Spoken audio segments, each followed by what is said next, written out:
Alright, how's it going, everybody?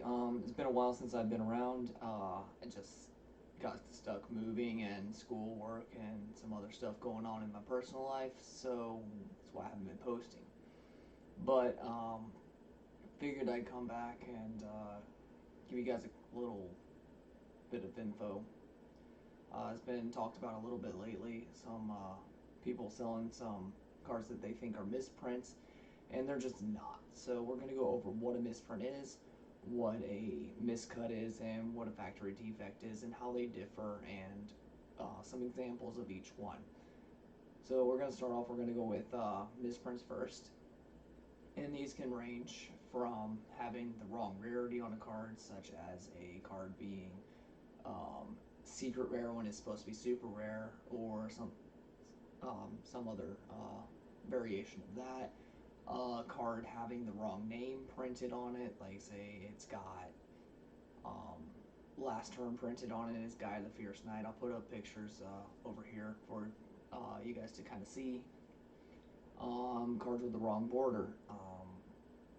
There's a OCG Neos Wise Man. I'm sure a lot of people have already seen it, and it was printed as a fusion monster. It doesn't even have the materials listed on it to summon it, but it's there. It's also very cheap if you wanted to go pick up one. You can probably find it on eBay for about $1. There are some cards that were printed with their OCG name on the card, just romanized in English or whatever language it's from, and that was more common back in like Labyrinth, Nightmare, Legend of Blue Eyes time frame.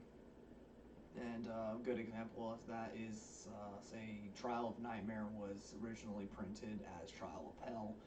And how Konami TCG works, they try and keep everything religious or dealing with death in any way, shape, or form to a minimum and censor it as much as possible so that they can get away with putting it out there without getting any angry letters from Moms of America or something like that. There's also cards having lettering for, like, if it's a rare card, it'll have like secret rare lettering, and it'll be a little bit shinier, so you can kind of see that. It's less common, but it does happen. It's more often going to happen in like mega packs, older mega packs especially. It was a big thing that happened a lot. And then there's I'm going to go with misplaced foiling. And again, I'm going to post all these pictures up. If you don't see them already, I'll be posting them at the end of the video at the very least. Or you can look them up yourself. It's just a few seconds of your day. But misplaced foiling is where the card is printed and the foiling is shifted down, left, right, up, down, wherever. And it's pretty rare, but it does happen. Double printing. For some reason, sometimes cards will go through the printing process multiple times. It's more common with Ultimate Rares back when they were printed more often, but it does happen with other cards as well. Bleeding.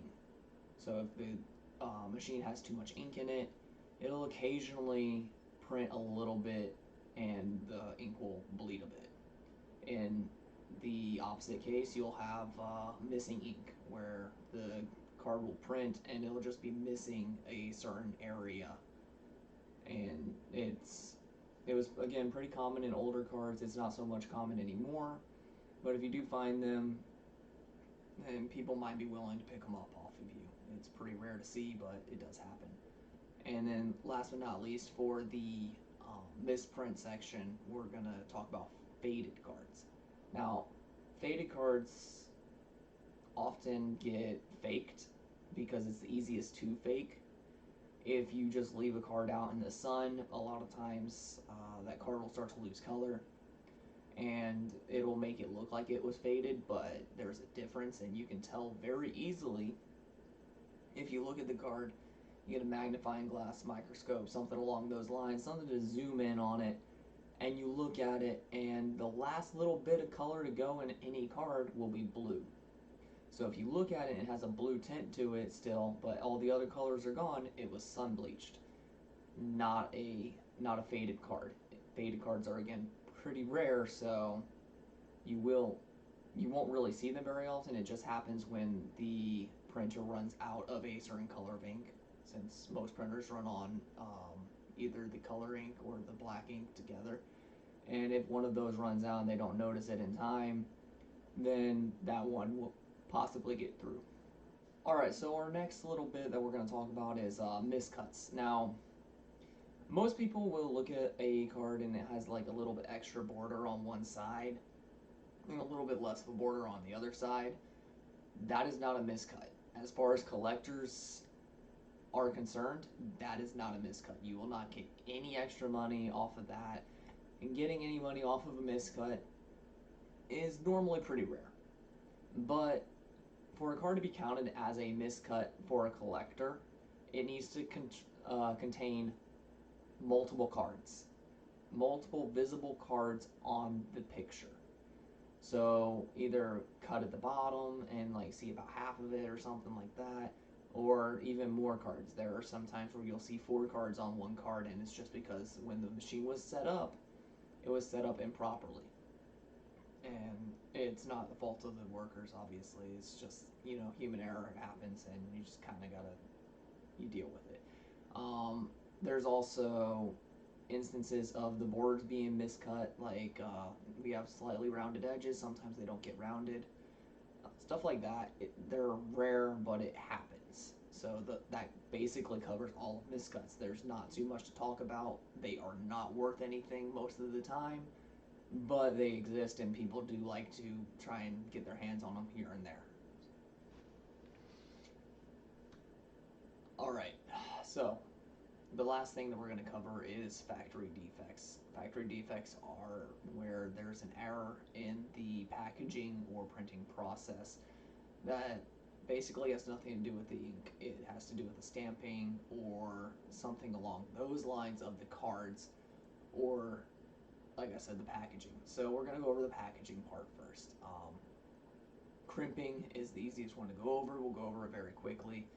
It's where a card is shifted in the packaging process when it's in the pack, and instead of being placed where it's supposed to be, for whatever reason, it is shifted just slightly down or slightly up, and it will be crimped by the machine, and you will notice marks on the card, adding some slight warping to the bottom or the top, and these cards are much less desirable by collectors.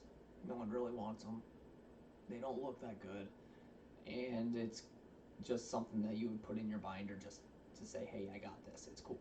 But that's it.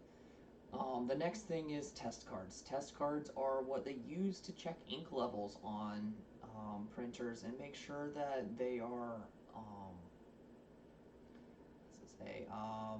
putting out the optimal amount of ink for the cards, the whole next batch.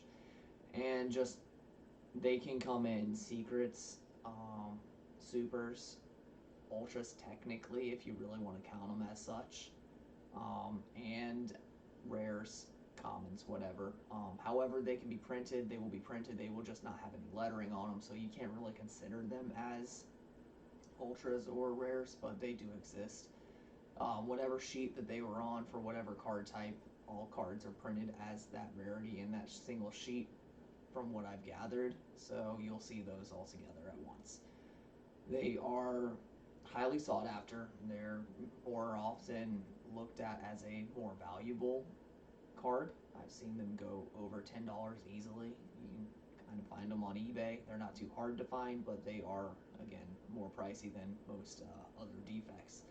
And the last defect, the reason why this video is even getting made, is because a friend of mine was about to buy a card that he believed was a misprint. And all of that was missing on the card was a letter. And when the card is missing letters, but it has the stamp as the indent, rather, of the card, but it's just missing X amount of foiling, that is not a misprint in any collector's eyes. You cannot look at it and be like, oh, this is definitely a misprint because it's missing its name. No, it is not. It's a factory defect. It is when the card is stamped and ready to receive the ink foiling from the card, it never receives it. There was an error in the printing process, and it was packaged without it. Alright, so that was basically me going over what misprints there are, what actually kind of entails being a misprint, well, examples of them rather. I don't think you really need to explain what it is. If you can see what the cards are, you can kind of tell that there's a huge difference between defect and misprint. Um, there are a lot of collectors out there that will look for them, but there's also people that have no interest in them or just have no knowledge of them. So, if this video helped you at all in any way, shape, or form, please just hit the like button, subscribe if you want to, and that's pretty much it. I stream on Twitch also. I'll leave my Twitch channel in the description. Try and get on there a little bit more. And I'm also working on doing playmats and field centers for people. So if you're interested in getting either of those from me, just, kind of let me know. Shoot me a message, and I'll get back to you as soon as I can. Alright, so I think that's basically it. And I hope you guys have a good one. Peace.